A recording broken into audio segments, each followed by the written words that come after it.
Eu converso já a seguir com Isso Agostinho e o Wellington Calazans. Boa noite aos dois. Bem-vindo, Issal, bem-vindo. Wellington também, à hora deve. Boa noite, Dorivaldo Aleixo, a Issal Agostinho e a você assistindo ao Hora 10. É sempre bom estar aqui. Wellington, associado a esta que já aqui fizemos referência, há também a confirmação de Benjamin Netanyahu, que confirma mesmo que as negociações estão, portanto, a tomar um novo ritmo.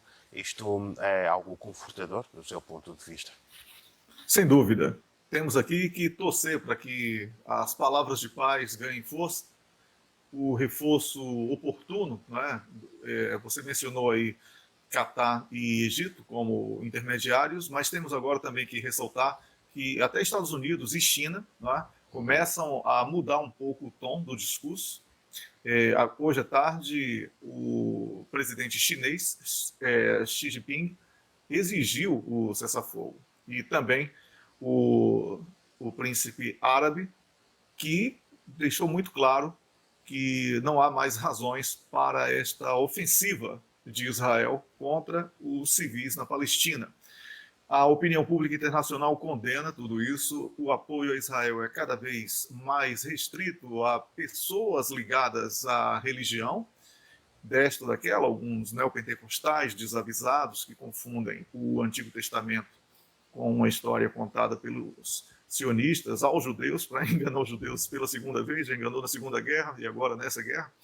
E tudo isso, Dorivaldo, faz com que o apoio a Israel, sendo reduzido com a opinião pública e agora apoio político, ele comece a ganhar também consistência nas possibilidades de sanções comerciais e sanções de outras modalidades, entre elas diplomáticas, não é? Como, por exemplo, na África do Sul, o fechamento da embaixada de Israel na África do Sul, votado no parlamento, e outras situações em que o isolamento de Israel pode ser consolidado. Isso vai ser muito ruim para Israel, e certamente Netanyahu, que já sofre forte pressão interna da sociedade, agora vendo esse formato ganhando cada vez mais força, com sanções aos produtos de Israel e para Israel, e faz com que Israel se transforme em um país pária, e não vai ser interessante para Netanyahu sob nenhum ponto de vista. Então, vamos torcer para que, pelo menos através do bolso ou da conta bancária, Israel possa sentir algum tipo de medo e recue. Ela deverá prevalecer a qualquer momento. Certo.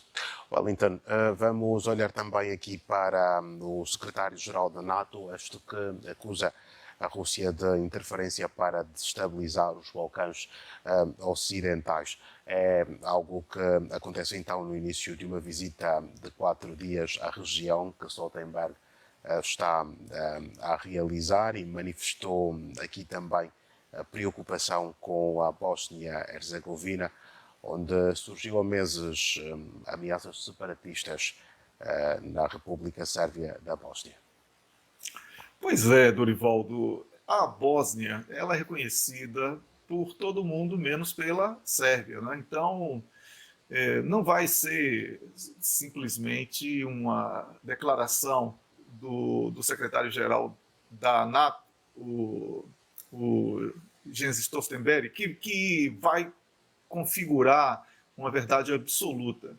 Ele tem lá suas dores de cotovelo com a Rússia pela derrota da NATO em solo ucraniano para a Rússia, e agora busca provocar de todas as maneiras e manchar a imagem da Rússia e tudo que já conhecemos que vem sendo feito mesmo sem nenhum poder de reação no campo de batalha. Então, o que acontece é que essa é uma disputa que já vínhamos conversando aqui. Isso decorre de uma guerra que foi patrocinada pela NATO, com o apoio de muitos países europeus, os mesmos que reconhecem a Bósnia, etc., e que fomentam a instabilidade naquela região. Então, o discurso de que quer paz, enviar tropas, etc., ele é incompatível com a origem do problema.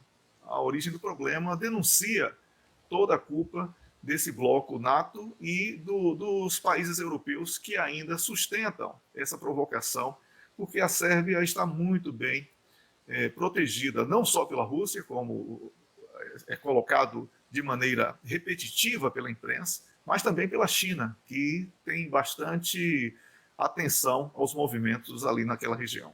Certo. Wellington, vamos olhar para o terceiro assunto desta noite, e está aqui ligado a esta relação entre o G20 e os países africanos, que estão a debater em Berlim a cooperação económica, ou seja, que estão a debater em Berlim a cooperação económica. Com Wellington, que vamos conversar agora, dizia eu que vamos olhar para este assunto. O G20 e os países africanos estão, portanto, a debater em Berlim a cooperação económica com um foco muito grande voltado para aquilo que é o investimento em energias renováveis. Olha, Dorivaldo, quando uma cimeira de investimento que reúne aí os líderes do G20 e líderes do continente africano, ela acontece, nós devemos ter em mente que não pode ocorrer uma mentalidade colonizadora, porque você acabou de mencionar aí a questão do objetivo de incentivar o investimento privado, sobretudo ao nível das energias renováveis. Então, eu quero perguntar assim, se realmente é isso que o continente africano quer. Energia renovável. Sabe por quê? É importante? É. O desenvolvimento das energias renováveis é importante, a preservação do planeta, tudo isso é importante. No entanto, hoje a imprensa europeia, eu tive curiosidade de ler, pelo menos de 5 países diferentes, estava essa imprensa destacando que a qualidade do petróleo e do gás da Albânia e o volume encontrado justificam a tranquilidade dos europeus, substituindo aquilo que era da Rússia e também até mesmo da Arábia Saudita. Ou seja, para os africanos, que são os que menos poluem, a agenda é energia renovável e atrelando isso à economia. A economia atrelada à energia renovável, ela vai ficar cara, vai ficar inviável, os países africanos não vão ter competitividade. E são os países que são menos industrializados e que menos poluem e que possuem esses recursos no solo africano. Então, não vejo essa agenda como uma coisa boa para o continente africano. Então, eu comento dessa maneira, fica parecendo que eu sou inimigo da natureza, não é nada disso.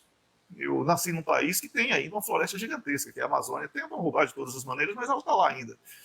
Então, Dorivaldo, eu não aprovo muito essa agenda que sai da Europa para a África como um prato feito, né? Porque não é dessa maneira que vai resolver o problema econômico africano. Quem tem que definir o que é bom para os países africanos são seus líderes. E falar de continente africano como se fosse um kit do McDonald's também é outro absurdo, não é?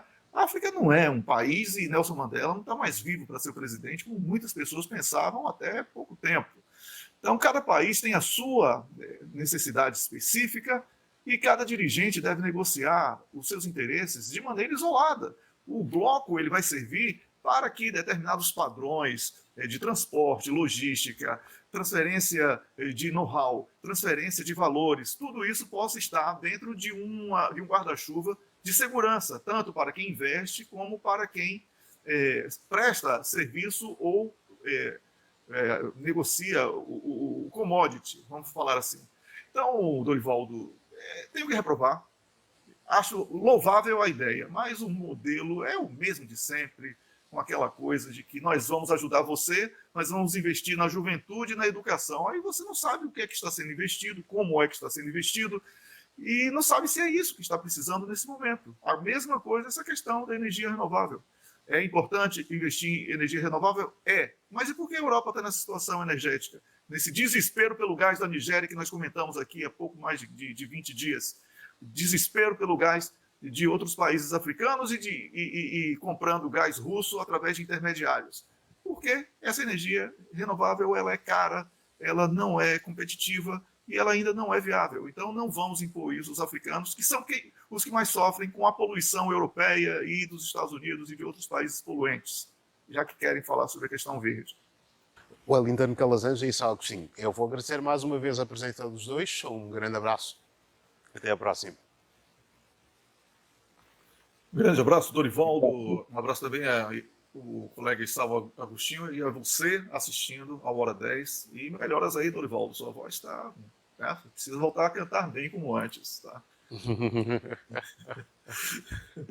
Tá certo. Obrigado aos dois e até a próxima.